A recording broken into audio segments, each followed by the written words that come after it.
Hey guys, hope you're hanging in there during these strange times. If there's one thing that's getting me through this quarantine, it's chocolate. Ooh la la!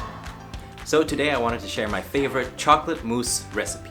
It's light, fluffy, creamy, and delicious. It's pretty easy to make, and it'll put a smile on you and your loved ones' faces because come on, who doesn't love chocolate? Ooh la la! These are the ingredients you'll need. 6 ounces or 170 grams of chocolate. Now, if you have a sweet tooth, like me, you can use milk chocolate. But if you prefer your mousse to have a slightly more bitter taste, you can use semi-sweet or dark chocolate. For your crème fraîche, you'll need 400 ml or 1 2/3 cup of heavy whipping cream and half a teaspoon of salt. And for your meringue, you'll need, no, not the dance, the French baking term, meringue. You'll need 4 egg whites and 50 grams or 1/4 cup of sugar. Now for your tools, you'll need 2 saucepans, one bigger than the other, 2 mixing bowls, a measuring cup, an electric mixer, and a spatula. Ready? Let's do this.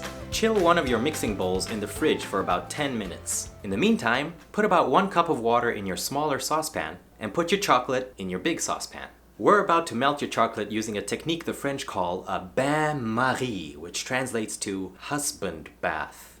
Put the bigger saucepan on the smaller one on low heat. This technique prevents your chocolate from burning while melting. Stir gently until your chocolate completely melts and has a silky smooth texture. Then set it aside to cool. Yes, you know what to do with that spoon.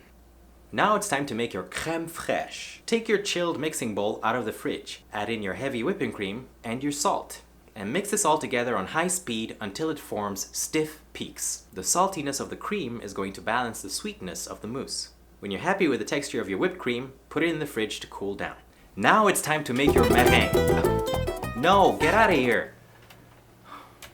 Separate your egg yolks from your egg whites using this technique. Or hopefully you've saved your egg whites from last week's key lime pie recipe. Don't throw away your egg whites. You can save them for another recipe I'll share with you soon. Add your egg whites into the mixing bowl. Have your sugar stand by, and make sure that your mixers are clean and dry. Then mix your egg whites on high speed until they're well incorporated and start to get fluffy, and gradually add in your sugar. Don't add it all at once, just a little bit at a time. This ensures that your meringue remains fluffy. Keep mixing until your mixture starts to form soft peaks. That's a peak that holds its shape even when you remove the mixers. Now we'll add your melted chocolate to the meringue. Make sure your chocolate's cooled down. If it's too warm, it will spoil your meringue. If it's still just a little warm, that's okay, because what will happen is that your chocolate will crystallize in your meringue and form a kind of chocolate chip texture to your mousse. But if you don't want to chance it, just make sure that it's cooled down completely. Add your chocolate to the meringue and gently fold the mixture together. Folding it is what will make your mousse airy. Once it's incorporated, it's now time to add in your crème fraîche. Take your whipped cream out of the fridge and slowly add it to the mixture. Again, gently fold this together until it is fully incorporated. Almost there. Now, if you want to serve your mousse in your mixing bowl, smooth out the top. Yes, go ahead. And wipe down the sides of your bowl with a wet paper towel to make it look pretty. Or if you want, divide your mousse into serving cups. Either way, just make sure to chill your mousse in the fridge for a couple of hours before serving.